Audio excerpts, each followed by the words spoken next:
Ok, tá gravando, né? Então vamos começar, né? Deixa eu pegar aqui as anotações. Então, como eu coloquei lá no, como eu acabei de mostrar para vocês lá no nosso planejamento, né? Vamos começar hoje a estudar um ramo da matemática conhecido como teoria dos números. Então, vou colocar aqui teoria dos números. Né? Eu peço que, se vocês tiverem algum questionamento, alguma observação, até mesmo se der alguma falha de áudio ou vídeo, tá? Se manifestem aí, é, principalmente se for pelo áudio, porque eu não estou olhando a tela, tá? Do aplicativo do Google Meet, ok? Então, a teoria dos números que vocês vão ver aqui a nível de graduação, ela é uma disciplina já bastante antiga, né? E só que a gente vai ver uma abordagem mais moderna, né? E só para ter uma ideia, o livro que a gente vai adotar vai ser esse aí, ó. O livro do Abramo Refés, Elementos de Aritmética, certo? Então, só para vocês ficarem cientes que, caso queiram procurar o livro impresso, eu recomendo bastante, tá? Vocês encontram no site da SBM, não é tão caro, pelo menos na época que eu comprei não era assim, né? Você encontra ele também na estante virtual e em outros sites relacionados à compra e venda de livros, né?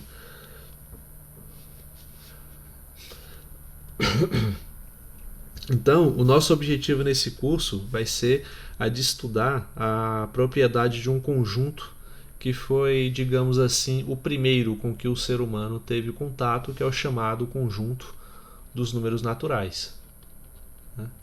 Conjunto dos naturais. Alguém lembra o símbolo que representa o conjunto dos naturais?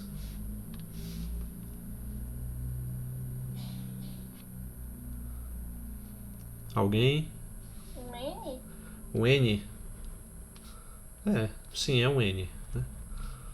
E quais Um N são? diferenciado, mas é um N. Um N com uma perninha a mais aqui, né? Só para dizer que é como se ele quisesse dizer assim, não, eu não sou uma variável qualquer, né? Eu represento um conjunto, tenho um status superior, né? Então é como se fosse isso, né?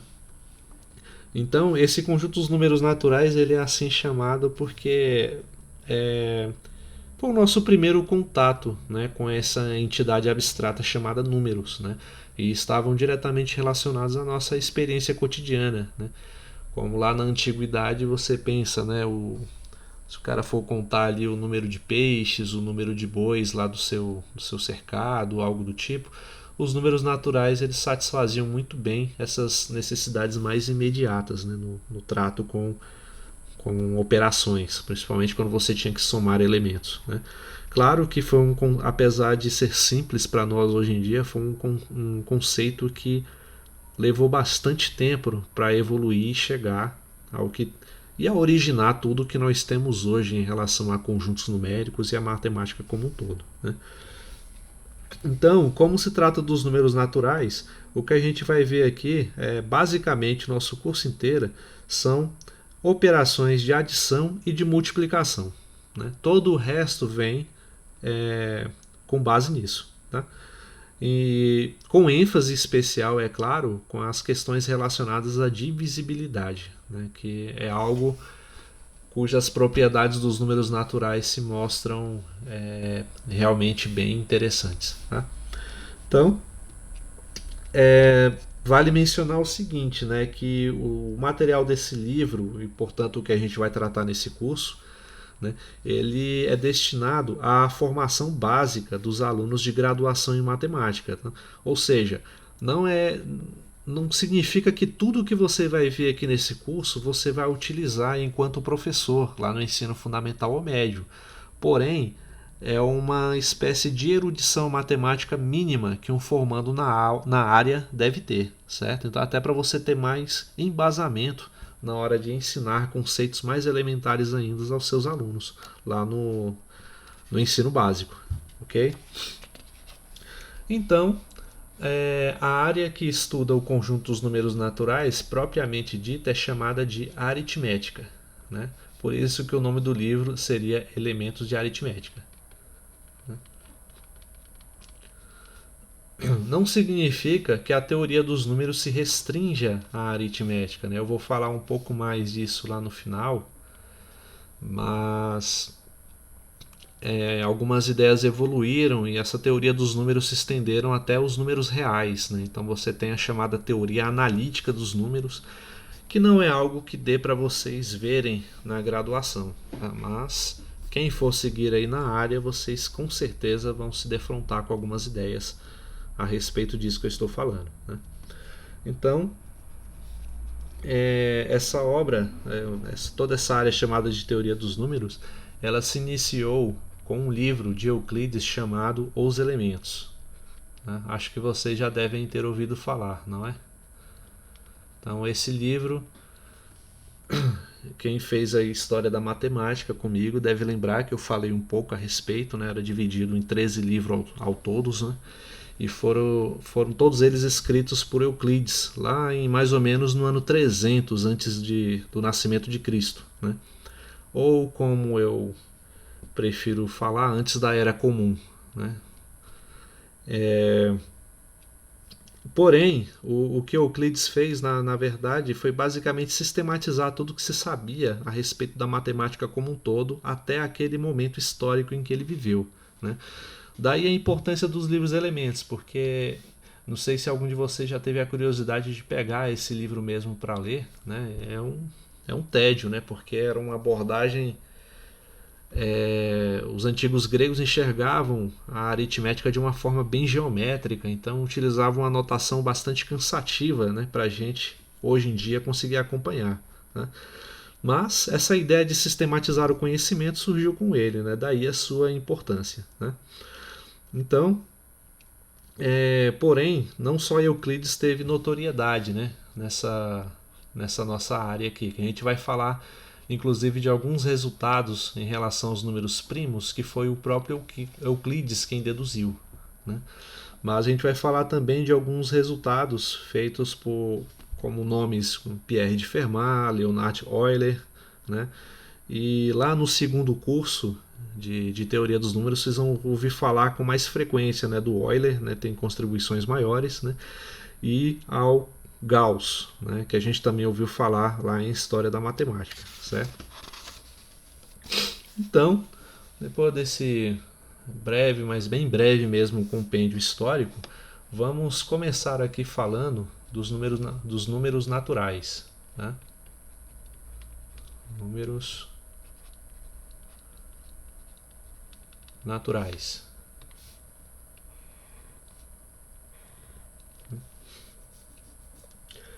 Alguém lembra quais são os números naturais? Ou seja, quais são os números que compõem esse conjunto N? Números inteiros. Quais seriam eles? Cita alguns. 0, 1, 2, 3, 4, 5, 6, 7. E assim vai. Até um infinito. E depois do infinito ainda dá para colocar números, né? Mas isso é uma discussão para outro momento, né? Então, tudo o que a gente vai fazer nesse curso e até mesmo no próximo curso de teoria dos números, né, seja quem for que vai dar essas aulas para vocês, está aqui dentro das propriedades desse conjunto numérico, né? Só ele, né? E, na verdade, a gente vai também estender esse conceito para os inteiros, né, depois, mas você pode entender os inteiros como uma extensão meio que natural, né, do conjunto dos números naturais, uma vez que você tem os mesmos elementos, porém com sinal trocado, né? Então é uma extensão bastante, pode-se dizer assim, normal, né, ou natural, não sei qual seria a melhor palavra que se adeque, né? Então a gente vai ver esse conjunto, né, juntamente com duas operações, né, que eu vou denotar dessa seguinte forma. pegar aqui elementos AB, né? Vou colocar aqui, ó, primeiro, para todo AB pertencente a esse conjunto N, a gente vai ter o seguinte: pegar esse conjunto, esse par de números AB, e vou definir uma operação chamada de adição, né? A mais B, ou também uma operação chamada de multiplicação, que eu vou denotar assim, como A ponto B. Tá?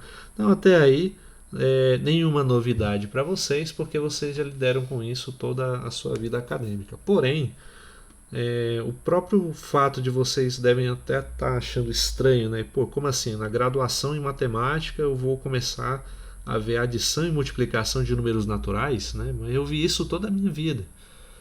Sim, você viu.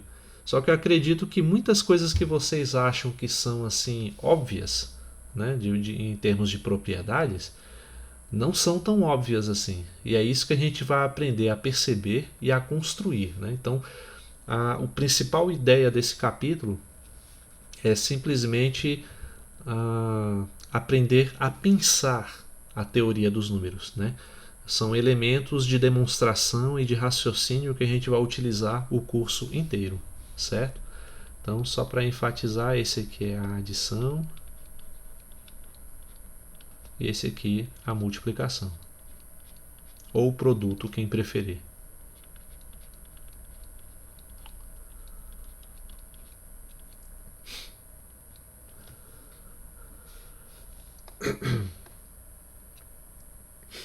Então, o que a gente vai ver aqui, como eu falei, mesmo apesar desses elementos que nos parecem tão familiares, é uma tentativa de sistematização da matemática, né? Ou melhor dizer, de axiomatização da matemática, né? Que veio a ocorrer como uma tendência em todas as ciências, mas principalmente na matemática, lá no século XIX, né? Lá pelo final mesmo do século XIX. Né? E tudo isso que a gente vai ver, ela se iniciou com um trabalho de um matemático chamado Giuseppe Peano, se não me engano ele era italiano. Era italiano sim, porque o nome denuncia, né? Então, qual era a proposta do Peano? Né? Se basear em 4 axiomas apenas, e com esses 4 axiomas construir todo o corpo da matemática que a gente conhece até então. Né? Ou seja, é um exercício nada trivial. Porém, a gente teve exageros, né, também naquela época. Teve um matemático inglês, que era ele era matemático e filósofo, se eu não me engano era o Bertrand Russell, né? Você tem uma ideia, ele passou vários anos escrevendo um trabalho de quase 500 páginas, né, com demonstrações extremamente rigorosas, né, passos lógicos assim realmente muito rigorosos. E baseado na axiomática de Peano, ele conseguiu deduzir, né, que 1 mais 1 é igual a 2. Então ele fez um trabalho de quase 500 páginas para provar, de fato, que 1 mais 1 é igual a 2. Né? Então você vê aí, tá, beleza, que bom, né, que a gente agora pode se apoiar nisso sem pensar que poderia ser outra coisa. Mas eu não sei se eu teria lá muita energia e disposição para empreender uma atividade desse tipo, não, né? Mas cada um faz o que quer, né? Com o tempo que tem. Então, beleza? Então, com base nessa axiomática que eu falei para vocês, a gente vai ver essas propriedades aí, começando pela adição e multiplicação, como eu coloquei ali, né? Vamos falar um pouco sobre elas, né? Adição e multiplicação.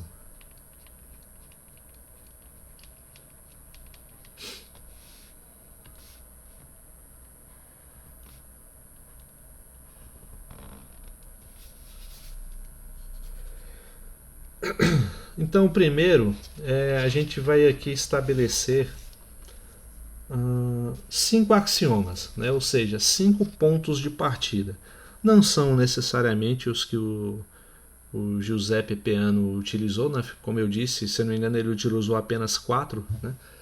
Mas o problema é que quanto menos axiomas a gente tiver, mais trabalhoso vai ser a gente avançar no conteúdo, certo? Então, para fins didáticos, a gente vai começar definindo 5 coisas apenas, né? A primeira delas é dizer o seguinte, que a adição e a multiplicação são bem definidas, né? Então, vou colocar aqui, ó, a adição e a multiplicação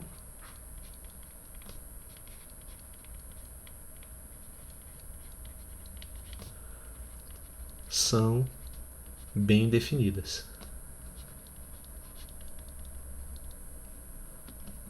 Vou escrever embaixo aqui. São bem definidas.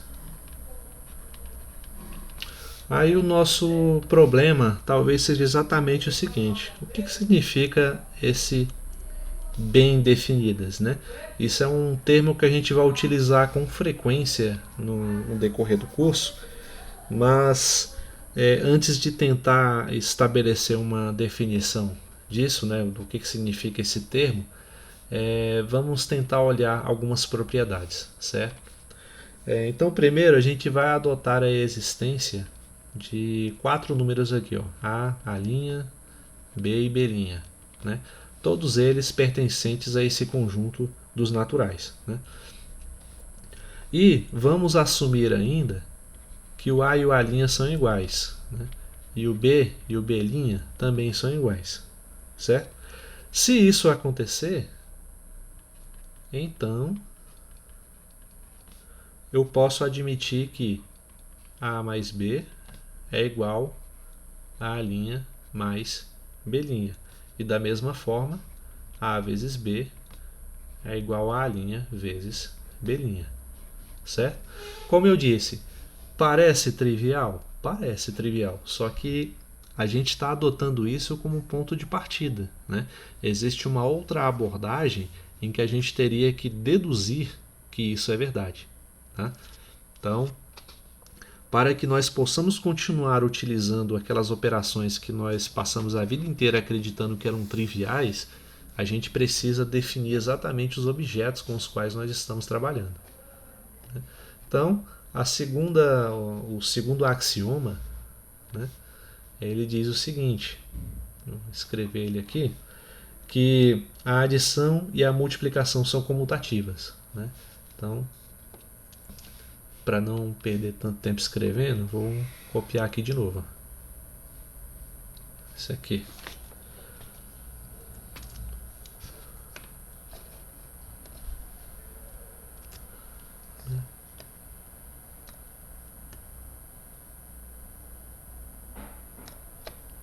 Então, a adição e a multiplicação são comutativas. Alguém sabe o que essa palavra significa? Quem aí se arrisca? O que significa dizer que, por exemplo, a multiplicação é comutativa?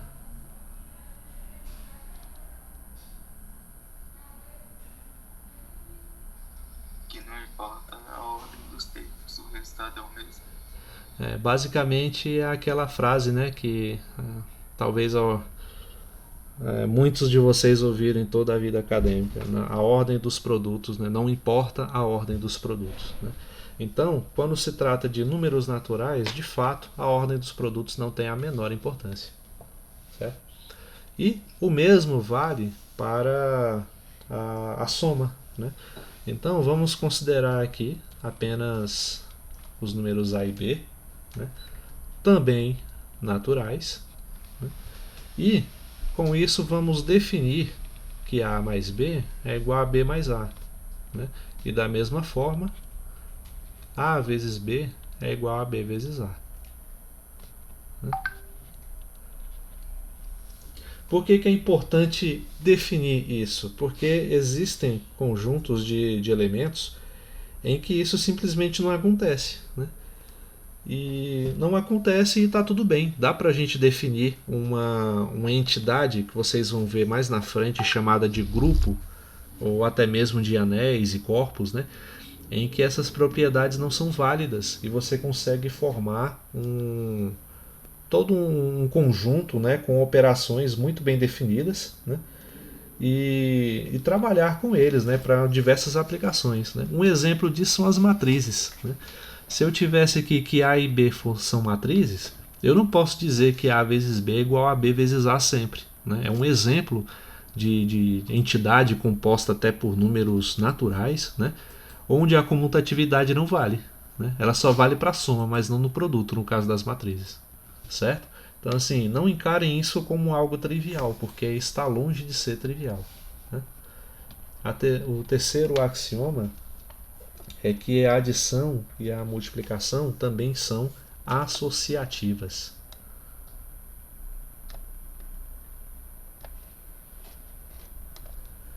Vou escrever aqui, ó, associativas.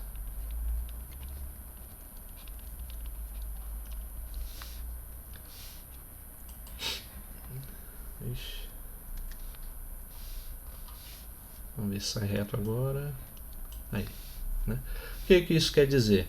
Se a gente considerar aqui, agora, se eu considerar 3 números aqui é mais interessante, A, B e C, também pertencente ao conjunto dos naturais, né? Então, na hora de somar, ó, a gente já viu que A mais B mais C é igual a A mais B mais C, né? Porém, o que a associatividade diz? Diz que eu posso, por exemplo, somar primeiro o A mais B, né, obter um resultado, e pegar esse resultado e somar com C, né? E o resultado de tudo isso é a mesma coisa que, por exemplo, eu pegar o B e o C e somar primeiro, e o resultado dessa soma somar com o A, né? Então, independente de qual soma eu efetue primeiro, eu vou obter o mesmo resultado, certo? Então, a associatividade é basicamente isso, ok? E isso vale tanto para a soma quanto para a multiplicação, ou seja, A vezes B vezes C igual A vezes B vezes C, né? Ou seja, eu posso primeiro multiplicar o A vezes B e depois pegar o resultado disso e multiplicar por C, ou então eu posso multiplicar o B pelo C e o resultado disso multiplicar pelo A. Não vai fazer a menor diferença, tá? Porque essas operações são associativas. Mais uma vez, parece trivial? Parece, mas existem conjuntos numéricos que não possuem essa propriedade, né? Deixa eu ver se eu consigo pensar aqui. Se eu não me engano, o conjunto... não sei se algum dia vocês vão ouvir falar disso, mas é um conjunto chamado de sedênios, né? Ele é uma espécie de subálgebra de 16 dimensões, onde não vale a propriedade da associatividade entre seus elementos, né? Eu sei que é muito abstrato, mas depois eu vou pensar em algo melhor para ilustrar essa ideia para vocês, ok? Então, quarta e penúltima propriedade é que tanto a adição quanto a multiplicação possuem aquilo que a gente costuma chamar lá no curso de álgebra abstrata, né, de elemento neutro, né? Então, a adição e a multiplicação possuem elementos neutros.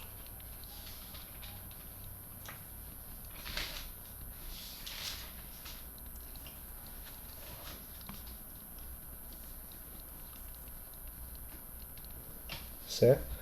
E o que são esses elementos neutros, né, de fato?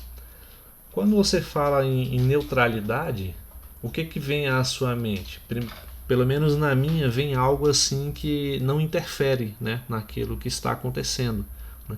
É assim que, por exemplo, alguém se diz neutro em uma briga de família, significa o quê? Que ele não toma partido nem de uma parte nem da outra, né? Ele se mantém em estado de neutralidade. Aqui no conjunto dos números naturais, os elementos neutros, eles têm uma ideia muito semelhante, né? Então vamos tentar formalizar isso. Eu vou considerar aqui um elemento A, né, natural, e eu vou dizer quem seria o elemento A, ou seja, quem é o elemento que, de acordo com a soma, né, do ponto de vista da soma, ele incide, ele é somado com A, mas não o altera, né? Ou seja, qual o elemento que somado com A dá ele mesmo? Qual seria? 0. Zero. Né? Então, o zero ele é o nosso elemento neutro da soma. Então, significa que A mais o zero, né, é igual ao próprio zero. Desculpa, é igual ao próprio A. Então, o zero é o elemento neutro da soma. E qual é o número que, ao ser multiplicado pelo A, resulta nele mesmo? 1. Né? Então, o 0 é o elemento neutro da soma e o 1 é o elemento neutro da multiplicação. E todos o 0 e o 1 são ambos números naturais. Ok? Então, esses elementos são os chamados elementos neutros para essas propriedades de multiplicação, não, de operação que eu estou utilizando. Certo? E por último, outra coisa que a gente vai definir para poder trabalhar no restante do curso e desenvolver, daí tirar outras conclusões, né? É que a multiplicação, né, ela é distributiva em relação à adição. Né? Isso é basicamente aquilo que vocês passaram a vida chamando de chuveirinho. Né? Talvez os professores de vocês tenham ensinado dessa maneira também. Né? Então vou escrever aqui, ó, multiplicação.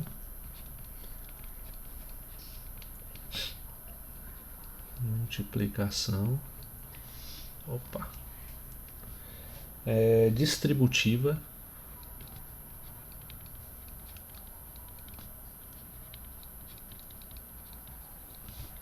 em relação à adição.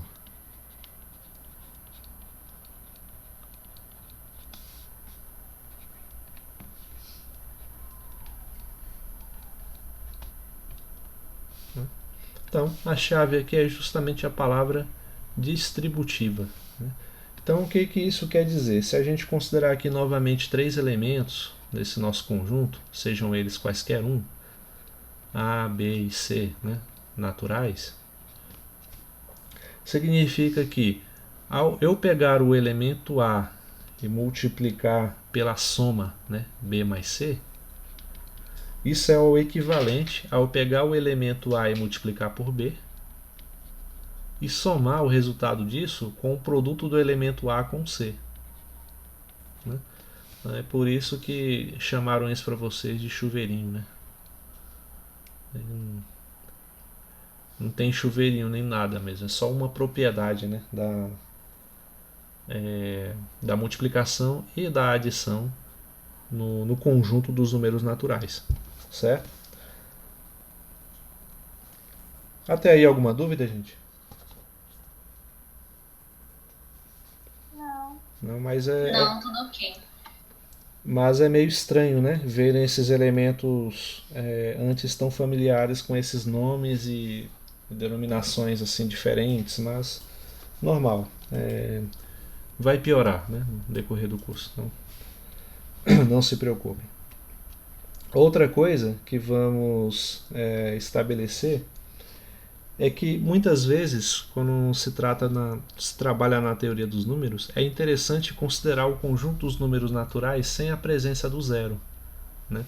Principalmente quando a gente quer fazer indexações. Né? Por exemplo, chamar A1, A2, A3. Em teoria dos números, a gente gosta de chamar assim por considerar o 1 como o primeiro elemento dos números naturais. Né? Sendo que se a gente fosse considerar na prática seria o A0, né? O primeiro elemento. Né? Então, assim, é uma questão mesmo de preferência quanto a essas indexações e também para poder tirar outras propriedades, né, desse conjunto, desconsiderando a presença do zero. Né? Então, uma notação que a gente vai utilizar também é essa daqui, ó, N com um asterisco em cima, para representar o conjunto dos números naturais sem a presença do zero. Certo? Então, quando aparecer esse símbolo aqui, ele vai indicar simplesmente isso, os naturais sem o zero. Né? Então, além dessas 5 propriedades que eu citei acima, a gente ainda pode considerar 2 propriedades adicionais para, como vou dizer, considerar como axioma apenas com o intuito de não prolongar mais do que o suficiente, né? Essas primeiras definições que a gente precisa fazer, tá? Então vou continuar aqui e vou com uma sexta, com um sexto axioma, né? Que lá no livro do Abramo ele denomina como integridade, né? Lá no curso de álgebra abstrata vocês vão lembrar que, pelo menos eu espero que lembrem, né? Que vocês ouviram essa palavra aqui, ó, integridade, né? Aparecendo no contexto da teoria dos números, né? Lá na álgebra abstrata o contexto é bem semelhante, né? Então, do que se trata essa propriedade? É que quando a gente pega, sei lá, quaisquer elementos desse conjunto aqui, ó, sem os naturais, vamos considerar o A e o B, né, pertencentes aos naturais sem o zero, né, a gente sempre vai ter que o produto entre eles vai ser um número que também pertence a esse conjunto, tá? Isso é uma espécie de fechamento que está acontecendo aqui, né? Então você pega qualquer número, por exemplo, pega o 5 e pega o 13, né? O produto entre eles vai dar o quê? Vai dar 65, né?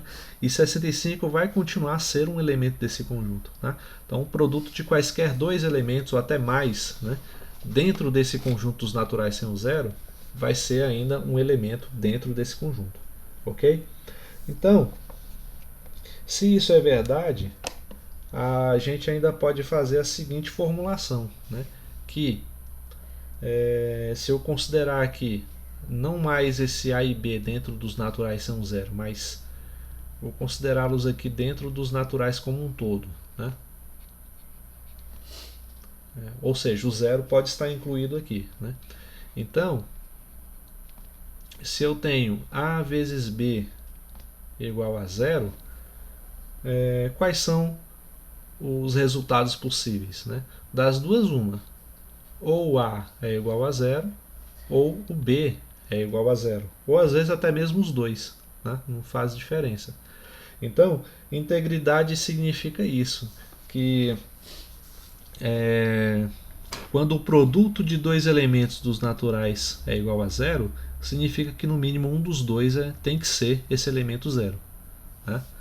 Então aí lá na álgebra, quando vocês forem ouvirem falar de anéis de integridade, o professor vai falar exatamente essa propriedade que eu falei aqui para vocês agora, né? Só que é claro, lá vocês vão aprender a tirar mais propriedades disso, né? E vai ver o quanto que isso é importante na construção de números inteiros e por aí vai, né? Então, por último, a última propriedade aqui que a gente vai ver é a chamada lei da tricotomia.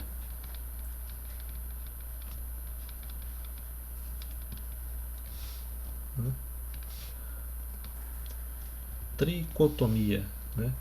Então você tem aqui a parte tri, né, que indica algo que se refere a 3, né? Então já temos uma dica do que se trata, né? A lei da tricotomia ela estabelece basicamente o seguinte, que se você pegar aqui quaisquer elementos A e B, né, dos números naturais mesmo, vou pegar aqui, vai existir apenas 3 possibilidades para a gente considerar, né? Então, vou fazer assim. A primeira, né? Ou A e o B são iguais, certo? Ou ainda são iguais, ou o A é menor do que o B, ou ainda o A é maior do que o B, né?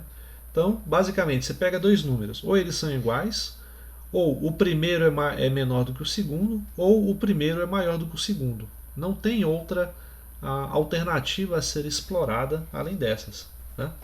Então, isso daqui, como eu falei, parece óbvio? Parece, mas como eu disse, sempre há uma possibilidade de conjuntos onde esse tipo de lei não vale, né?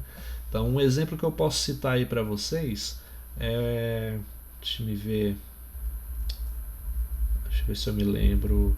Sim, a proposta de construção da matemática, né, chamada de construtivismo. Né? Não sei se vocês já ouviram falar. Né? Mas o construtivismo, por exemplo, ele nega a lei da tricotomia. Então, no construtivismo, você pode provar que existem números que.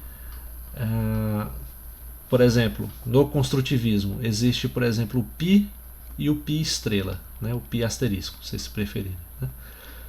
E eles não são iguais, né? O π não é menor do que o π asterisco e também não é maior do que ele. Né? Além disso, é possível provar que existem infinitos números com essas propriedades dentro do construtivismo. Né? Então é como eu falei, sempre alguém sempre explorou a possibilidade onde se nega essa lei que parece tão óbvia para a gente. Né? Aí é claro que quando você considera no construtivismo, ele tem muitas limitações por negar a tricotomia e por negar outras propriedades também. Né?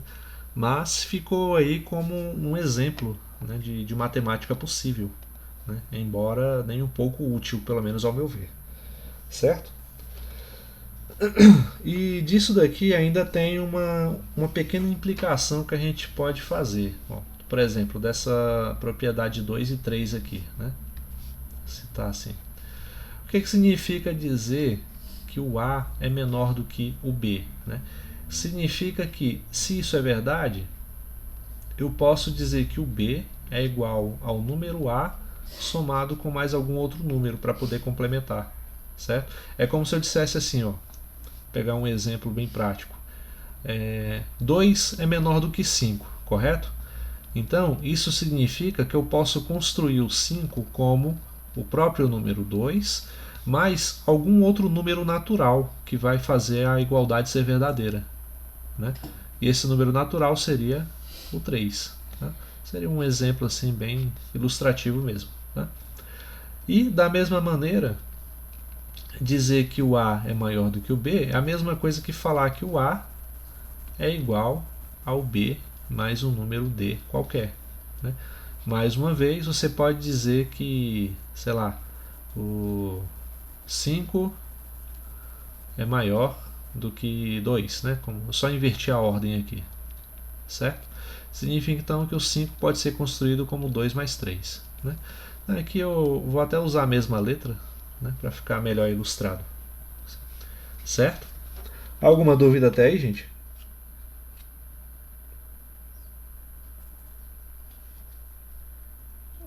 Não? Né? Tranquilo. Por aí tá tudo muito bem de boa, né? Então, ó, vamos partir para os primeiros resultados, né? Agora que a gente fez essa série de proposições, né, dando uma espécie de justificativa para cada uma delas, então vamos começar a gerar resultados, né? Vou colocar aqui, por exemplo, a primeira proposição. O que significa gerar resultados? Significa que, uma vez propostos os axiomas, tudo que eu vou deduzir a partir de agora vai ser utilizando apenas esses axiomas que a gente propôs até agora, e nada mais do que isso. Né? Então acreditem, só esses 7 axiomas já dá para construir todas as propriedades que vocês já ouviram falar sobre números naturais e inteiros até hoje. Né? Na verdade, daria para fazer com menos do que isso, porém, como eu disse lá no começo, esticaria esse assunto para muito além da conta, né, do que seria o propósito do nosso curso. Né? Então essa proposição é assim. Considerar aqui, ó, para todo número natural A, né? Opa, sim, né? Temos então que A vezes 0 é igual a quanto? O que acontece quando eu multiplico um número natural por 0? Dá 0. Tem certeza? Pois é, isso é o que a gente vai ter que demonstrar. Isso não está claro, né, dentro dos nossos axiomas. A gente precisa tentar demonstrar isso. Né? A gente partiu lá quando falou de integridade, né?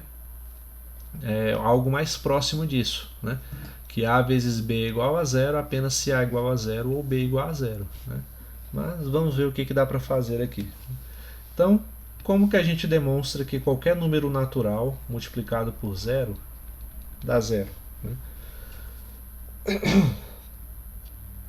Primeiro façamos o seguinte, tem uma demonstração que ela é bastante conhecida na literatura, vocês vão encontrar em diversos locais, por ela ser mais simples e didática. E ela diz basicamente o seguinte: A vezes zero eu posso escrever simplesmente como A multiplicado por zero mais zero. Né? Por que isso? Porque eu sei que zero mais zero é igual a zero. Mas então fica a pergunta, por que eu estou chamando o zero de zero mais zero? Porque, como eu falei para vocês, eu tenho que usar apenas os axiomas que a gente falou até agora para poder tirar os resultados. Né? E ao colocar as coisas desse jeito, eu quero fazer uma menção direta a esse axioma aqui, ó, da distributividade. Né? Porque na distributividade a gente viu que o produto de A por uma soma B mais C é A vezes B mais A vezes C. Isso eu não preciso demonstrar, eu partir como algo dado, já como algo que foi estabelecido como válido, certo? Então vamos utilizar isso. Aqui, ó, pela distributividade.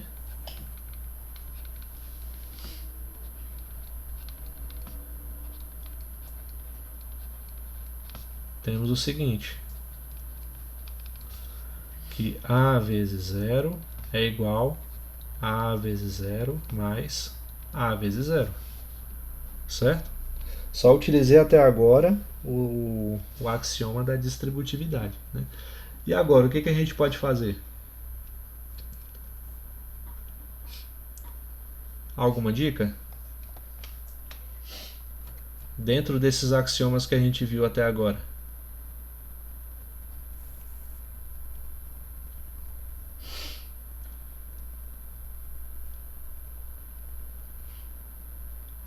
Não? Não. É mais difícil do que parece, né? Mas é importante fazer esse exercício porque essa ideia de demonstração é o que a gente vai empregar ao longo de todo o curso. Né? Então, quanto antes vocês tentarem, né, tentem pensar da seguinte forma, que isso é um jogo, né? E as regras do jogo são essas 7 regras aqui. Né? Ou seja, tudo que você vai fazer tem que obedecer a uma delas ou ao conjunto delas, né? Seja pegar 2, 3 ou até mesmo todas ao mesmo tempo. Né? O que não pode acontecer é de você violar uma dessas regras ou de você usar uma regra que não está aqui dentro. Né? Então, a matemática, com essa axiomatização que surgiu lá no final do século XIX, como eu disse, a matemática ela passou a ter essa visão que dentro da filosofia é chamada de formalista. Né? Ou seja, a gente assume a existência dos entes matemáticos sem prestar atenção ou pelo menos sem se interessar naquilo que eles são de fato, ou seja, quanto à sua natureza ou significado físico, algo do tipo. A gente encara apenas como elementos de um jogo, né? E que a gente joga seguindo as regras que são estabelecidas. Né? Toda a álgebra abstrata foi criada dessa forma. Né? Então, vamos partir do seguinte. Se a gente considerar que A vezes zero é diferente de zero, né? O que acontece? O que acontece se o A vezes zero for diferente de zero? Se isso é verdade, eu posso então afirmar que o A vezes zero ele pertence ao conjunto dos naturais sem o zero. Foi isso que a gente falou bem aqui, ó. Cadê? Aqui, ó, antes de falar de integridade, né? Então, estou usando aqui basicamente o axioma da integridade. Então, se A vezes zero for diferente de zero, significa que esse produto aqui pertence ao conjunto dos naturais onde o zero não está presente. Né? Então, o que isso acarretaria? Né? Eu partindo desse pressuposto, o que isso implicaria? Né? Eu tenho que... A neutralidade? neutralidade. O que diz a neutralidade? Onde está? No 4. 4, né? Isso. Isso. Então, A mais 0. Só que aqui eu estou tratando de soma, né? E também do produto, né? Mas como você aplicaria a neutralidade nesse caso? O elemento neutro? Seria no caso da multiplicação pelo 0. Não ia alterar o valor justamente porque ele não seria esse elemento neutro dentro da multiplicação. Mas aqui a gente já está estabelecendo que de fato o 0 não é o elemento neutro da multiplicação, é o 1. Né? Então o 0 é o elemento neutro apenas da soma. Como a gente está trabalhando do produto do A pelo 0, a existência aqui do elemento neutro, como foi definida para a gente, ela não ajuda muito não. Certo? Certo. Você entendeu a ideia? Entendi. Entendeu, né? Então, o que isso significa? Ó, vamos simplesmente nos ater a isso aqui, ó, essa expressão que a gente tem. Né? A vezes 0 igual a A vezes 0 mais A vezes 0. Aí eu estou utilizando uma técnica criada pelos gregos chamada de reductio absurdum. Né? O que significa? Reduzir ao absurdo. Né?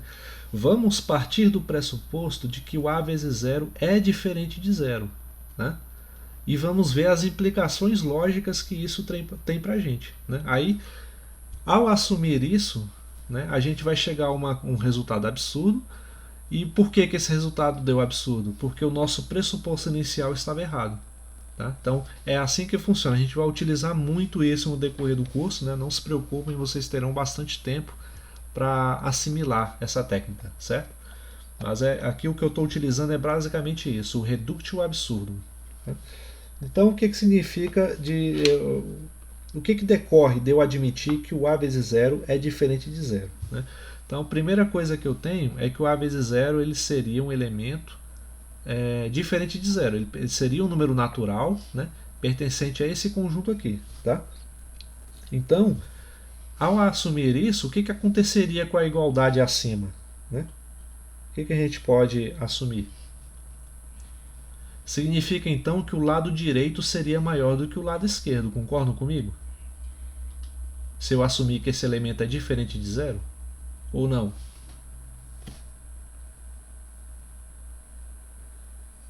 Vocês entenderam? Seria uma... Não, né? Eu sei, é normal. Né? Seria como se a gente admitisse o seguinte, ó, que o A vezes 0, digamos que ele seja um elemento que não é 0. Digamos que A vezes 0 seja igual a 3. Né? Digamos que isso, ao admitir isso, eu estou sugerindo que isso daqui é uma das possibilidades. Tá? Então, até aí nada demais. Então, o que eu teria? Eu teria que 3 era igual a 3 mais 3. Né? Mas não faz sentido chamar isso de igual. Faz sentido eu chamar assim, né? O 3 de fato é menor do que o 6. Concordam comigo? Sim. Né? Então, aí vocês entenderam, certo? Então, colocando isso em termos abstratos, o que eu quero dizer é o seguinte: se eu assumir isso, então eu estou afirmando que o A vezes 0 o A vezes 0 ele é maior, né, do que o A vezes 0. Ou menor também, tanto faz. Né? É um menor do que o outro. Né? Mas isso não faz o menor sentido. Né?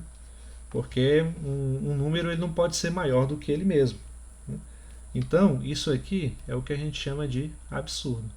E de onde veio esse absurdo? Veio justamente do fato de eu afirmar que o A vezes 0 é diferente de 0. Portanto,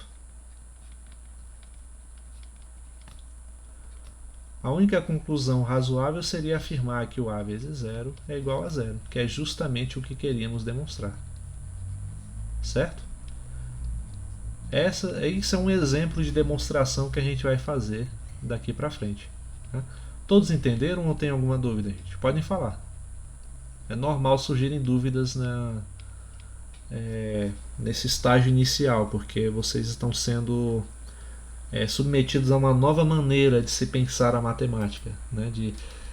Onde as coisas deixam de ser óbvias porque nos contaram lá no ensino fundamental e médio, e agora a gente tem que tentar estabelecer um nexo, né, entre postulados e proposições, postulados e teoremas. Tá? Então, se tiverem alguma dúvida, podem falar. Então seria aí o A vezes zero menor do que A vezes zero mais... Sim, eu posso colocar dessa forma. Aqui, ó. Muito bom você ter falado, porque acho que para ficar mais claro é melhor eu colocar assim, né? Certo? Certo. Né? Por quê? Porque esse conjunto dos naturais sem o zero, ele é só de números positivos, né? Então, ó, se isso aqui é um número positivo, como eu ilustrei lá o 3, esse aqui também o 3, esse aqui também será o 3, significa então que eu teria 3 menor do que 6, como eu fiz lá no exemplo, né? Então acho que fica melhor colocar desse jeito, né? Porém, lembram que A vezes 0 mais A vezes 0 a gente chamou de quê? A vezes 0 mais 0, correto? Foi o que eu fiz lá no comecinho, né? E 0 mais 0 é igual a 0, ou seja, isso aqui é igual a vezes 0. Por isso que eu coloquei o passo direto, né? A vezes 0 menor que A vezes 0. Tá? Então, só abrindo melhor as contas, né, justificando o resultado que eu tinha chegado antes, foi assim que eu cheguei. Tá? Todos entenderam essa parte ou não?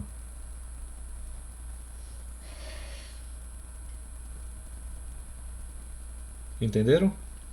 Sim. Sim, né? Então beleza. Sim. Peraí, da onde o senhor tirou essa parte que está falando que A vezes zero tem que ser diferente de zero? Ah, esse começo aqui? Isso. Então, como eu disse, é uma técnica de demonstração, né, chamada de reductio absurdum. Eu proponho um ponto de partida, entendeu? E vejo com as implicações lógicas dentro das regras que eu tenho disponível, no que essa proposição vai nos levar, onde ela vai nos levar, né? Como ela nos levou aqui a um resultado que é absurdo, significa que essa proposição aqui ela está errada, né? E se A não é, e se A vezes zero não ele é diferente de zero, né? Se isso está errado, significa então que ele só pode ser igual a zero, certo? Entendeu? Então foi uma jogada, né, que a gente faz para resolver muitos problemas. Quando for tratar de números primos, eu vou fazer com vocês uma demonstração, né, que é o teorema fundamental dos números primos, que faz o uso de uma técnica, desse tipo de técnica, só que é claro com suas devidas modificações, né? É uma das demonstrações mais simples e mais bonitas, né, da história da matemática, que prova que os números primos são infinitos, né? Lá na frente a gente vai falar sobre isso, ok? Então, segunda proposição, né?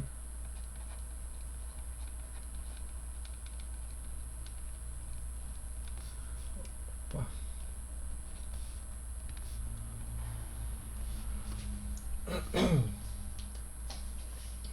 Aqui já são 9 horas, mas como a gente começou mais tarde, né, por conta dos problemas, vamos estender um pouco mais, certo? A segunda proposição diz que a relação, que eu vou chamar menor do que, né,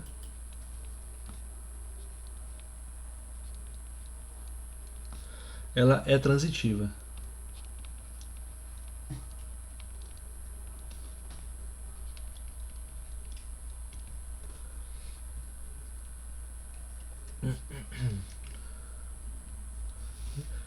Menor do que é simplesmente aquele sinal que a gente utiliza, né? Aquela setinha virada fechada para a esquerda, né? Aí, então, essa proposição diz que essa relação é transitiva, né? Então, o que isso significa? Em linguagem matemática, o que eu estou afirmando é o seguinte: é que se eu pegar aqui, digamos, 3 elementos do conjunto dos naturais, né, o A, B e o C, né? E se eu afirmar, né, que o A é menor do que o B, né, e que o B é menor do que o C, a transitividade nos permite afirmar que o A é menor do que o C. Tá? Então, se você não conseguiu visualizar, coloca isso, por exemplo, numa reta numérica. Né? Considera aqui os números A, B e o C. Né? A, B e o C. E digamos que como a gente está falando de números naturais, né? Digamos que o A seja o menor deles, o 2, esse aqui é o 5 e esse aqui é o 11. Né? O que é que isso está afirmando? O 2 é menor do que o 5, correto? E eu também sei que o 5 é menor do que o 11. Né? Então, dadas essas duas condições, eu posso dizer que o 2 é menor do que o 11. Né? Ou seja, sem passar pelo B, eu posso afirmar que o A é menor do que o C. Certo? Então, a transitividade é basicamente isso. É você, digamos, pular o elemento intermediário, né? E partir para a comparação com os extremos. Ok? Então, explicando melhor o que significa a transitividade, né, através da notação matemática, a gente pode tentar demonstrar isso. Né? Vamos ver como é que funciona a demonstração. Então, a demonstração, a gente pode utilizar algumas coisas que já são dadas para a gente na própria proposição. Aqui está afirmando que o A é menor do que o B e que o B é menor do que o C. Então, ó, vamos partir, né, desses pressupostos aí. Vamos colocar assim, ó, supondo que A é menor do que o B e o B é menor do que o C. Tá? Então, supondo isso, a gente pode dizer que existem outros elementos desse conjunto nosso, que não sejam zero, é claro, né? Vou colocar assim, ó. Supondo isso, então existe os elementos que eu vou chamar de D e F, tá? Pertencem aos naturais, mas eles não são nulos. Nenhum deles pode ser um número zero. Okay? Então, existe esse D e F, né? Tais que, né? Tais que eu posso estabelecer a seguinte igualdade. Eu não estou dizendo que o B é maior do que o A, então eu posso afirmar, vou colocar aqui embaixo, que o B é igual ao A mais esse número D aqui qualquer. Né? Quando vocês forem ver isso, tentem pensar em forma de números para ver se assimila melhor. Tá? É como eu coloquei anteriormente, né? Lá no começo. Imagina, por exemplo, que o A é 3 e que o B é 7. Né? Então, se o 3 é menor do que 7, você pode dizer que o 7 é igual ao 3 mais algum complemento. Né? No caso seria o 4. Tá? Aqui é a mesma coisa. Se eu estou dizendo que o B é maior do que o A, então o B é igual ao A mais algum complemento, que eu estou chamando de número D. Né? Um número que é diferente de zero. Certo? Da mesma forma, eu posso dizer que se B é menor do que C, então C é igual ao B mais algum complemento F. Beleza? Até aí tudo bem? Sim, né? Então agora vamos utilizar aqui a associatividade, que é algo que foi nos dado como axioma, então podemos utilizar. Né? Então, pela associatividade,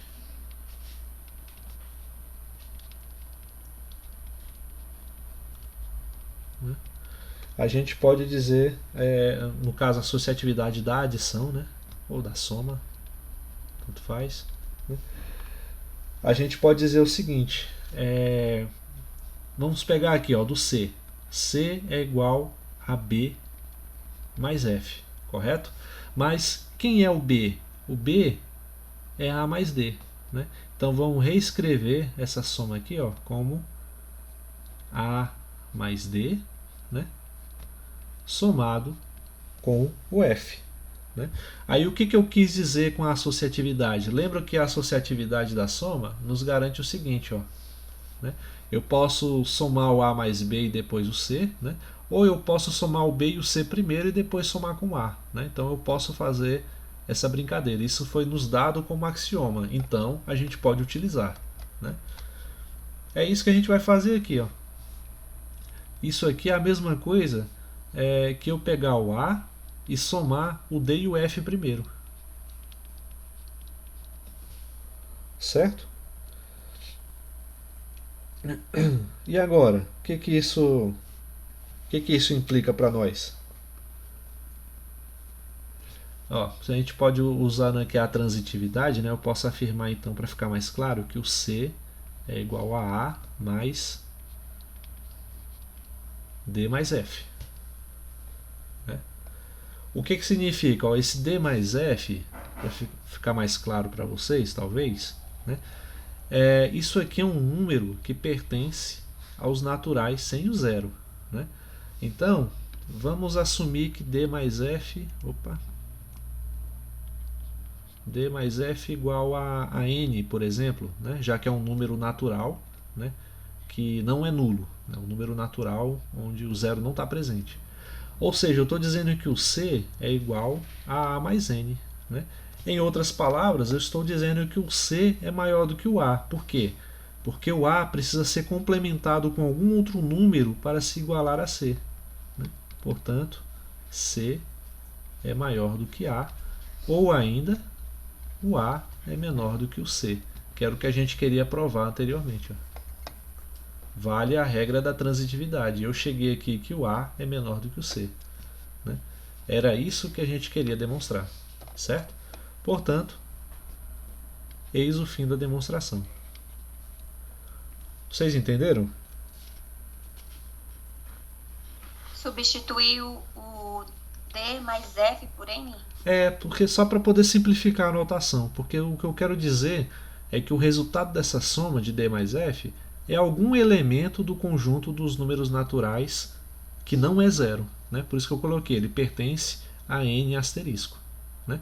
Aí eu chamei de qualquer coisa, pode chamar de N, pode chamar de G, pode chamar de H, é apenas um elemento. Né? Eu coloquei aqui ó, N, e esse N pertence aos naturais sem o zero. Tá? Então, para poder simplificar a minha notação, eu coloquei assim, C igual a A mais N. Aí significa que o A precisa ser complementado, ou seja, eu preciso adicionar alguma coisa ao A, né, para que ele se iguale ao C. Significa então que o A é menor do que o C. Ok? Ou não? Ok. Ok, né? Sei que é meio complicado e tal, mas é assim mesmo. Então vamos ver aqui se uma outra proposição, né? Os exercícios que eu vou passar para vocês vão basicamente exercitar essa maneira de demonstrar. Né? Então, se possível, caso não tenham pegado ainda muito bem, na hora de estiver fazendo os exercícios, assistam novamente a aula, ok? Aí eu vou colocar aqui, então, outra proposição.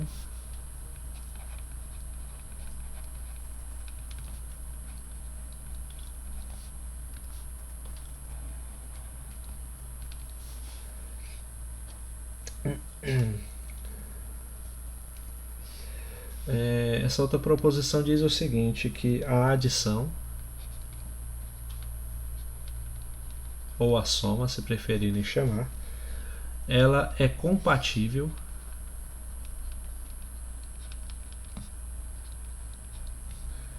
com respeito à relação menor que.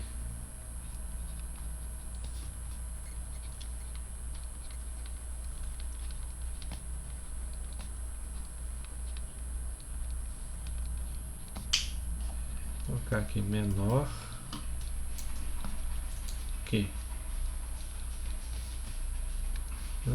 Então, uma palavra nova que surge aqui é justamente o termo compatível. Né? Vamos tentar entender o que isso significa. Primeiramente, vamos colocar isso em linguagem matemática.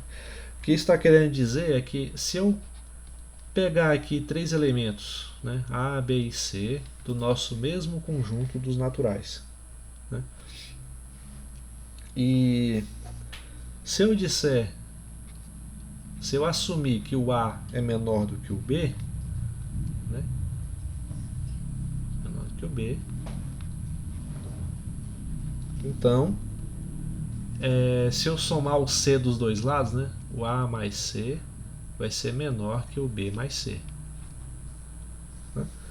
Então isso aqui é interessante, essa proposição, porque por causa desse sinal aqui também, ó. Esse sinal significa se, somente se, né? Então o A é menor do que o B, se somente se, o A mais C é menor que o B mais C, né?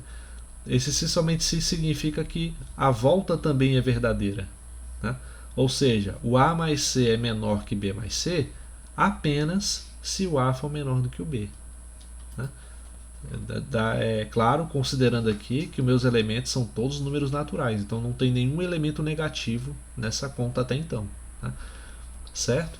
Então, dizer que a adição é compatível com respeito à relação menor que é eu poder fazer esse tipo de afirmação. Tá? Não sei se ficou muito claro o significado, mas talvez com a demonstração ajude um pouco, né? Então, novamente, vamos usar aquilo que é fornecido, né? Como eu falei, a presença desse sinal aqui, esse se somente se, ele significa que se esse elemento vale, né, vou colocar assim, ó, se esse à esquerda vale, então esse à direita é assim, né?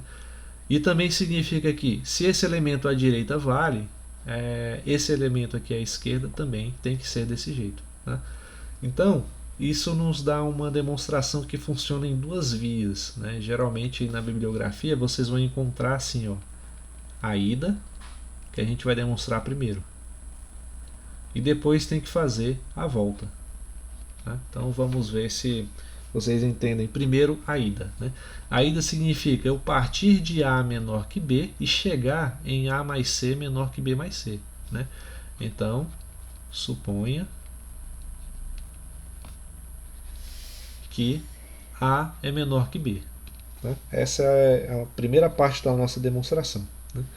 Então, se o A é menor do que o B, a gente já viu que isso significa o seguinte, que o B é igual a mais C, né?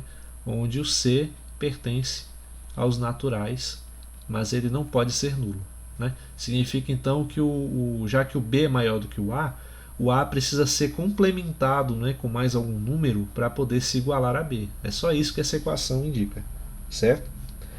Então, partindo dessa equação, o que a gente vai fazer? A gente vai somar o... Como é que eu vou fazer assim? A mais B...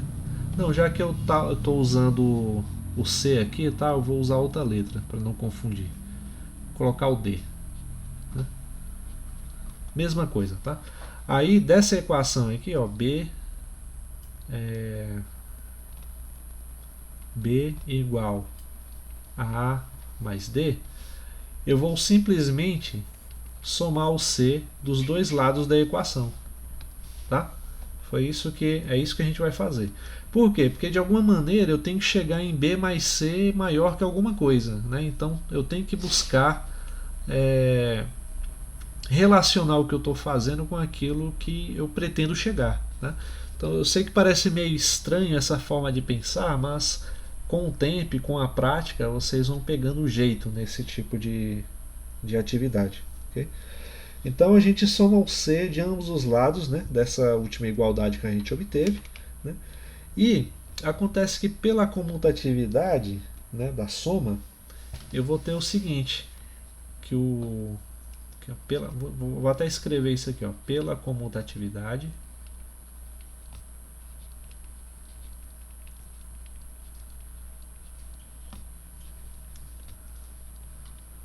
da soma, a gente tem que B mais C é igual a C mais B, né? A gente viu lá onde está mesmo a comutatividade, está na segunda propriedade, ó, tá?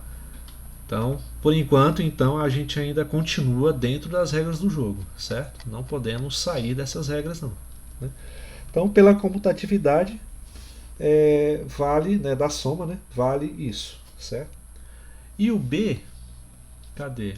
A gente lembra que escreveu o B aqui, ó, como A mais D, né? Então é isso que a gente vai fazer aqui de novo.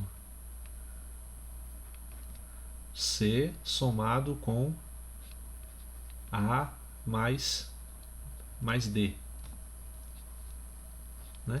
Esse aqui é o nosso B. Certo? Então, fazendo isso, a gente pode utilizar agora a associatividade, que é outra propriedade que nos foi dada.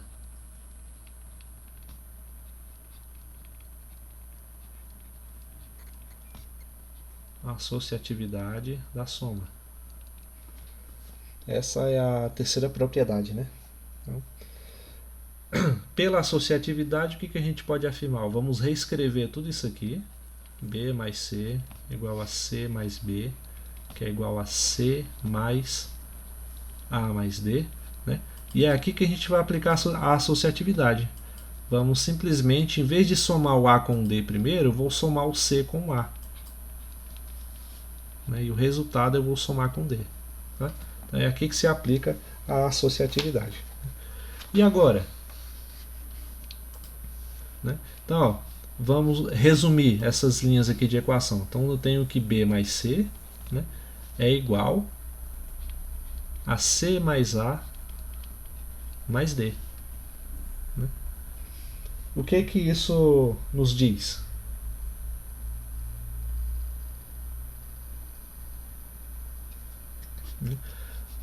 Deixar talvez um pouco mais claro se a gente aplicar a comutatividade da soma mais uma vez e escrever assim, ó. B mais C é igual a A mais C mais D. Né? Significa o seguinte, ó, caso não tenha ficado muito claro, pense isso aqui como um número só, o B mais C. Né? E o A mais C também como um número só. Né? Então, ó, a gente poderia, sei lá, ó, chama isso aqui de x, esse aqui de y e mais d. O que isso indica, essa equação? Significa que o y ele é menor que o x. Por que o y é menor do que o x? Porque a gente precisa complementar ele, a gente precisa somar mais alguma coisa para fazer essa equação aqui, para fazer o y se igualar ao x. Então, se ele precisar de um complemento, a gente afirma que y é menor do que o x. Né? Então, ó, nessa nova notação, vamos colocar assim. Isso significa que o A mais o C é menor que o B mais C. Né? Porque eu precisei do complemento D para poder fazer valer essa equação. Né? Se eu tirasse o D aqui, ó, ficaria assim. Né? Como é que eu faço para surgir a igualdade? Eu preciso acrescentar algum elemento, né, que faça os dois lados se equilibrarem. Tá? Tentem pensar dessa forma. Certo? Então, com isso, eu provei a primeira parte. Eu provei que se eu supor que A é menor do que o D, após fazer todos esses passos aqui, eu provei que vale que o A mais C é menor que o B mais C. Certo? Agora, o que a gente precisa fazer é a volta. Né? A volta diz assim, ó. Né? Eu vou supor.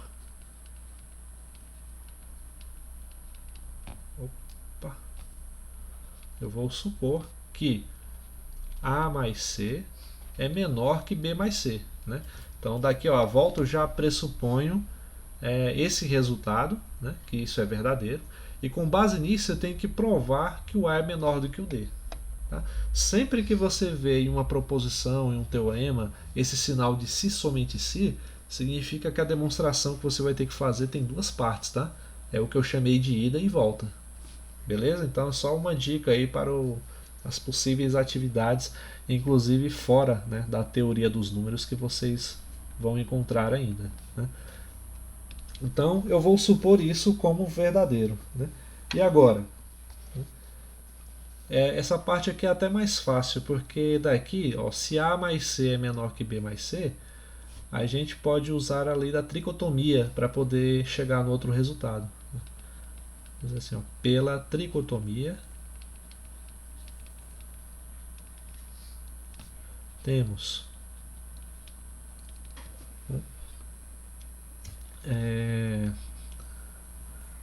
vamos colocar só temos, vou colocar temos três possibilidades, né, para isso.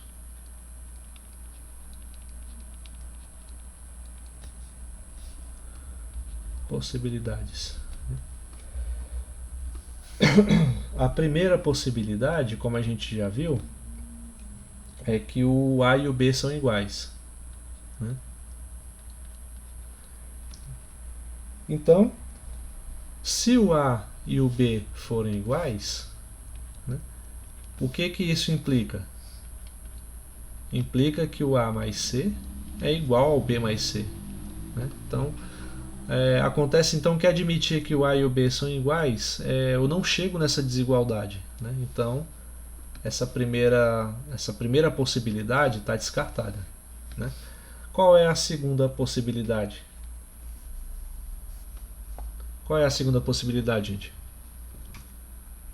A menor do que B? A gente pode...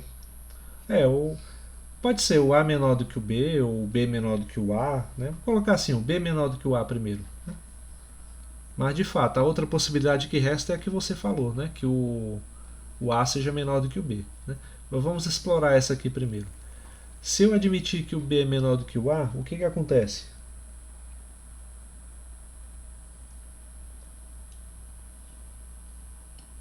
O A tem que ser somado a outro elemento para poder ter essa equivalência de valor. Aí eu teria que... peraí. Menor que o A, né? Se o B é menor do que o A, significa que o A ele é igual ao B somado com algum outro elemento C, né? Ou elemento D, tanto faz, né? É isso que significa essa notação do B menor do que o A, né? Mas ainda não é exatamente nisso que eu quero chegar, né? Se o A for menor do que se o B for menor do que o A, nessa estrutura de desigualdade que eu temos aqui, o que isso acarretaria para a gente?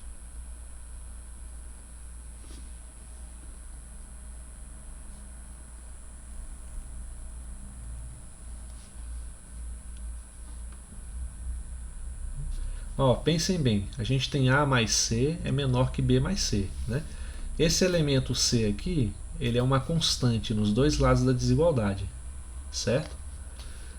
Aí, o que acontece se eu considerar o B menor do que o A? Se isso acontecer, esse sinal muda, né? Ou seja, eu teria que o B mais C seria menor, né, que o A mais C. Porém, isso não é o que a desigualdade da nossa suposição inicial permite, né? Portanto, se eu admitir que o B é menor do que o A, isso aqui não vale, certo? Porque muda a desigualdade, né? Porém, a terceira possibilidade que nos resta é de que o A seja menor do que o B, né? O que isso acarreta se o A for menor do que o B? Como o C é uma constante, né, nos dois lados da desigualdade, se o A for menor do que o B, significa que eu tenho que o A mais C é menor que o B mais C. É por isso que eu resolvi deixar por último, né, porque essa é a resposta, né? Portanto, pela lei da tricotomia, a gente comprovou que a única possibilidade é que que se o A mais C for menor que o B mais C, o A é menor do que o B. E assim termina a nossa demonstração, né? Então eu parti, né, do final para provar o início, né? Na ida eu pego o início e provo o final. Na volta eu pego o final e provo o início. Então é meio que... por isso que chama de ida e volta, certo? Essa demonstração aqui é um pouco mais longa, um pouco mais rebuscada, por assim dizer, mas a ideia básica é isso, certo? Alguma dúvida? Não. Aí tem o resultado, né, de que a multiplicação, outra proposição, ela também é compatível e cancelativa com respeito à relação menor do que, né?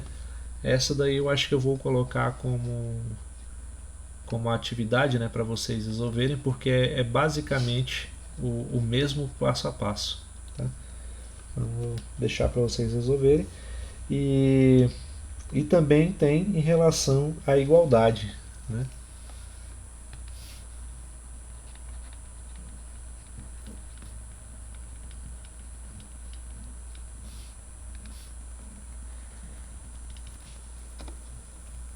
É o mesmo enunciado.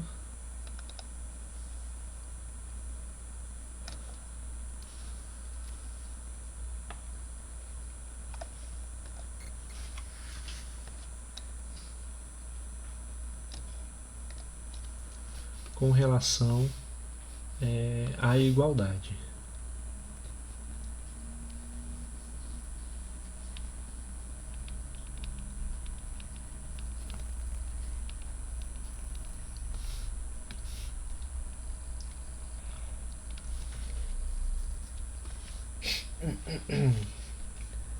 Aí,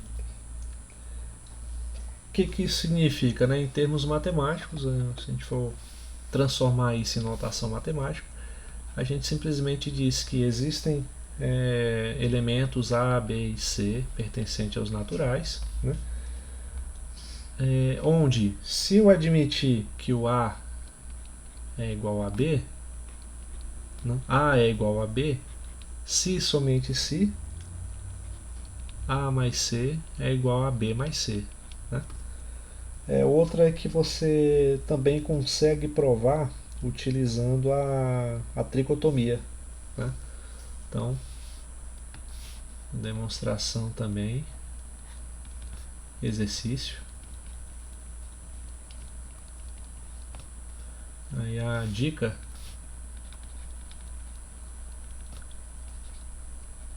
use a tricotomia. Certo? Então, isso é aquela lei do cancelamento, né? Porque que a gente passa, vocês aprenderam a fazer esse tipo de equação como A mais C igual a B mais C.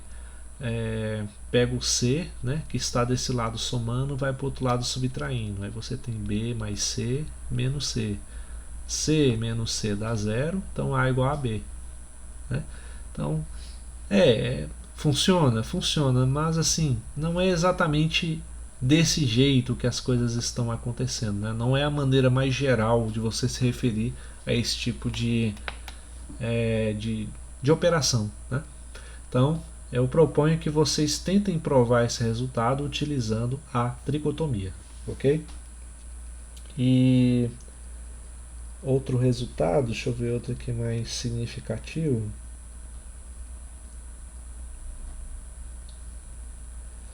Isso também vale, né, para a multiplicação. Esse eu vou fazer aqui.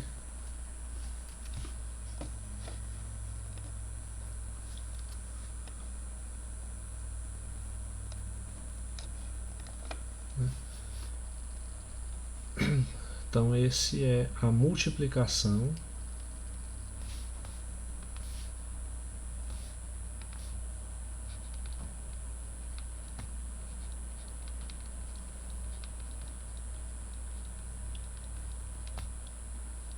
é compatível com respeito à relação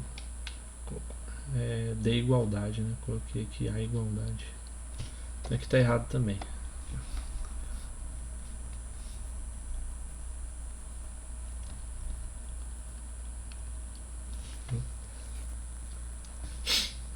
O que, em linguagem matemática, a gente poderia simplesmente traduzir assim, como A, B, basta acho que 2 números mesmo, né, aos naturais.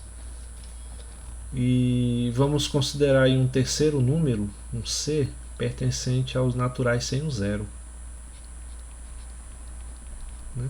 Então o A e o B a princípio podem ser zero, como podem não ser. Mas o C ele está pré-definido como sendo um natural não nulo, tá? Então, acontecendo isso, a gente afirma que A é igual a B se somente se A vezes C é igual a B vezes C, né? Isso aqui é outro tipo de equação que a gente aprendeu a resolver como A vezes C é igual a B vezes C. O C está multiplicando, vai para o outro lado dividindo, né? Aí você cancelaria, portanto, A igual a B, tá? Como eu disse, funciona, tá certo, mais ou menos, né? A gente faz isso o tempo todo, mas não formalmente falando, ele não é um procedimento assim tão aceitável, né? Mas assim, claro, para a gente ensinar no ensino básico, o jeito é fazer assim, não dá para abstrair muito, né? Senão você perde de vez o interesse dos alunos pela disciplina. Né? Então, mais do que já se perde atualmente. Né? Então vamos ver aqui uma demonstração rapidinha desse aqui. Deixa eu ver como a gente pode fazer. Também pode explorar a ideia da tricotomia para resolver. Né? Então, A igual a B implica que A vezes C é igual a B vezes C, certo? Isso é o que a gente partiu. Né? Isso decorre do fato imediato, né, de que da multiplicação ser bem definida, né, que foi a propriedade 1 que a gente viu lá em cima. Ó. A adição e a multiplicação são bem definidas. Né? Aí eu coloquei em linguagem matemática isso, A vezes B igual a A' vezes B'. Né? Então, tá, beleza. Então, essa implicação ela ocorre pela multiplicação ser bem definida. Né? Então, a gente tem três possibilidades a averiguar aqui. Ou o A é menor do que o B, né? Tem uma implicação nisso. Ou a gente pode dizer que o B é menor do que o A, também tem uma implicação nisso. Ou ainda assumir que o A é igual a B, que é o que eu quero demonstrar. Né? Vamos ver se as outras implicações elas são possíveis ou não, essas duas primeiras aqui acima. Né? Então, a primeira proposição, não foi a primeira que a gente provou, né? Foi a multiplicação ser compatível com respeito a menor que. Né? Então, é a proposição que eu deixei para vocês, que eu vou deixar, né, como exercício para vocês provarem. Ela afirma o seguinte, né, que A vezes C é menor que B vezes C. Né? Então, fazer assim, mais devagar. Eu tenho A menor que B. Né? A minha ideia é multiplicar por C, já que eu sei que o C ele é um número positivo e ele não é zero, então eu posso multiplicar pelos dois lados desse jeito. Né? Mas qual o problema, né, desse procedimento? Vamos analisar. Né? Tá. A vezes C menor que B vezes C. Tá.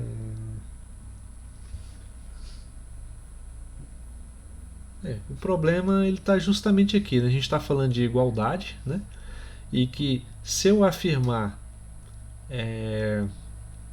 se eu partir do pressuposto de que o A é menor do que o B, o simples fato de eu multiplicar por um número positivo em ambos os lados da inequação não vai fazer com que o A seja maior do que o B ou que seja igual, pelo menos.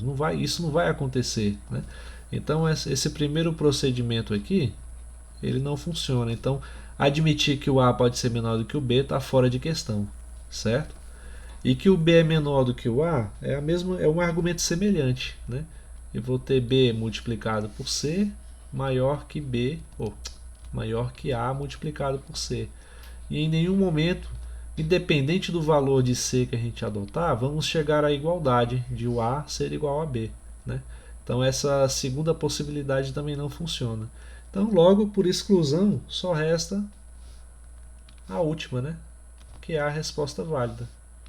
O A tem que ser igual a B. E assim, finaliza a demonstração. Essa é bem rapidinha, né? É só analisar a tricotomia, né? E ter em mente o que você deseja obter. Eu quero obter que, se eu partir do pressuposto de que A é igual a B, eu tenho que obter essa igualdade aqui. Ó. Aí, para obter essa igualdade, eu tenho essas três possibilidades a serem consideradas. Vi que as duas primeiras resultam em um dado absurdo, né? Logo, por exclusão, só pode ser a terceira possibilidade, que é aquilo que eu queria chegar, que o A é igual a B. Tá? Então tem demonstração que é assim, mais rapidinha, onde a gente utiliza as regras que tem sem fazer tanto cálculo. Ok? Alguma dúvida até agora?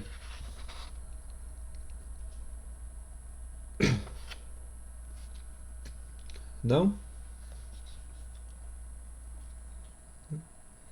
Então, só para mais um resultado, né, para a gente fechar a aula por hoje, vou falar aqui sobre esse símbolo, né, esse símbolo de menor ou igual. Né. Ele não é uma relação de ordem, né, porque ele não é reflexivo. Né. Então a gente vai falar um pouco aqui sobre as chamadas relações de ordem. Né. Então esse símbolo menor ou igual não é reflexivo. O que isso quer dizer? Significa que a reflexividade, a gente vai entender primeiro o que significa reflexividade, antissimetria e transitividade. Né? Eu preciso desses 3 elementos para poder estabelecer algo que é chamado de relação de ordem. Né? Então, primeiro eu vou afirmar isso e eu vou demonstrar mais na frente. Né? Demonstrar assim, só por argumentos, não tem nada a ver com cálculos ou construções teóricas como essa. Né? Então, fazer assim, ó. Colocar assim, suponha que A é menor ou igual ao B. Né? Esse menor ou igual, por sinal, ele é sim reflexivo. Vamos falar disso mais adiante. Né?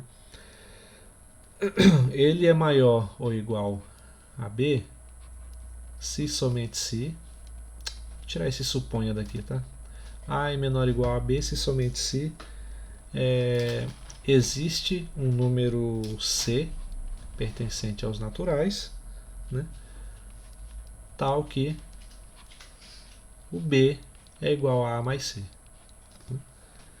Então isso é tanto fácil de verificar, porque, como eu disse, essa operação aqui, esse sinal, né, de menor ou igual, ele tem a propriedade de reflexividade, de antissimetria e transitividade. Né? Então, vamos verificar aqui. Ó. Primeira propriedade é reflexividade.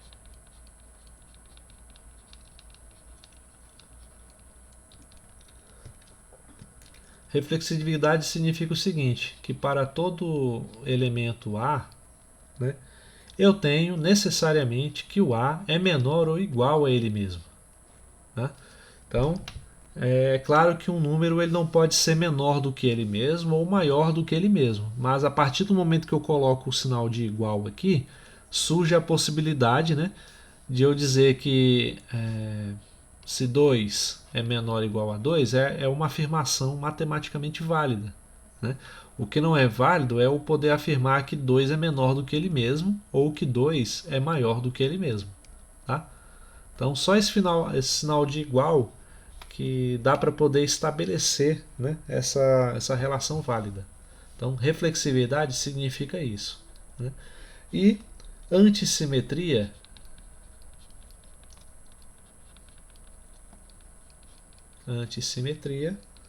indica o seguinte, que se eu tenho aqui elementos A e B, né, também pertencentes aos naturais, e se eu tiver que o A é menor ou igual a B, né, e B é menor ou igual a A única possibilidade que me resta é afirmar que o A e o B são iguais. Certo? Então, meio assim que não tem muito o que dizer a respeito, né?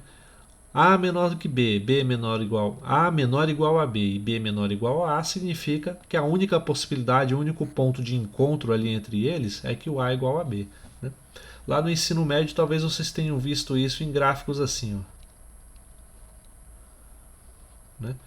Aí você vê que o único ponto em comum que esses dois segmentos têm é esse. Né? Então digamos que essa aqui seja a reta A e essa aqui seja a B. O único ponto em que eles são em comum é que o A é igual a B, nesse ponto aqui. Então, antissimetria indica basicamente isso. E por último, a transitividade, que a gente falou já algumas vezes aqui.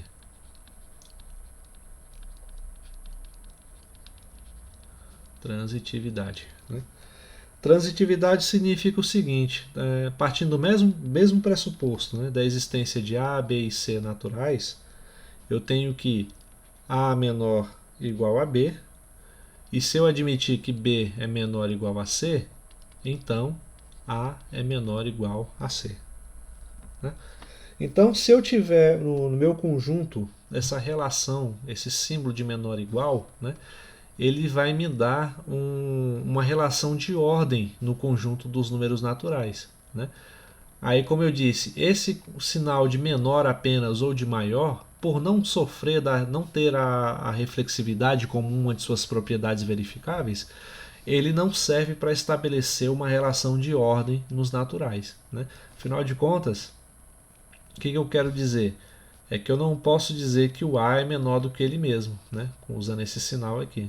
Só posso dizer, como eu já falei anteriormente, isso só é válido se tiver um símbolo de igual aqui embaixo. Tá? Então é por isso que não ocorre uma relação de ordem aqui. Então, eu sei que a aula foi meio pesada, em termos de abstração, tudo, mas vai ficar mais palpável, tá? Com o passar do curso. A gente vai trabalhar com mais operações, não vai ser assim não, tá? Isso aí é só primeiro as definições para vocês terem a consciência de que esse conjunto dos naturais que vocês encararam de uma maneira, digamos, tão natural, no decorrer de toda a formação acadêmica de vocês, ele não veio assim pronto e acabado para a gente. Ele prescinde de toda uma construção teórica, de todo um enrijecimento, formalista, para se tornar a base da aritmética que a gente tem hoje em dia. Beleza? Aí eu queria então saber, antes de finalizar a aula, se tem alguma dúvida, algum questionamento, alguma pontuação.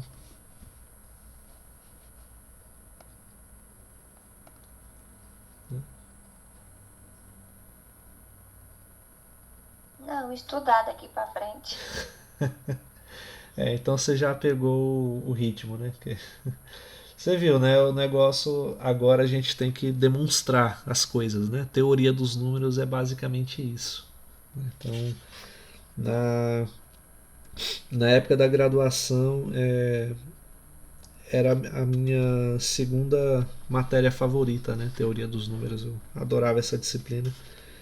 E a minha primeira era de variáveis complexas, lá do final do curso. E depois que eu descobri que existe uma ligação entre as duas, então foi que eu fiquei ainda mais impressionado, com essa área. Mas enfim, na próxima aula a gente fala dá uma breve pincelada aí sobre a subtração e começa logo com os axiomas de indução. Indução é uma ferramenta que vocês vão ver muitas e muitas vezes nesse primeiro curso de teoria dos números e no segundo também. E também em outras áreas aí, na análise, no curso de análise, quando vocês forem fazer, de álgebra abstrata. Então a indução sempre vai estar presente de uma forma ou outra. E amanhã vocês, ou amanhã não, na semana que vem, vocês serão apresentados a essa ferramenta. Beleza? Então, eu vou tentar postar hoje ou no mais tardar amanhã cedo a atividade dessa semana, tá? Aí não deixem, criem o hábito de olhar o Classroom lá com bastante frequência, no mínimo umas 2, 3 vezes por semana, porque eu vou estar passando as atualizações tudo por lá mesmo, certo? Ok. Então, no mais, se não há mais questionamentos, a gente vai ficando por aqui, E até a próxima aula, pessoal. Professor, Sim. o senhor vai compartilhar, igual o senhor compartilhou no material no semestre anteriores, essa PDF dessa aula, Você fala as anotações aqui?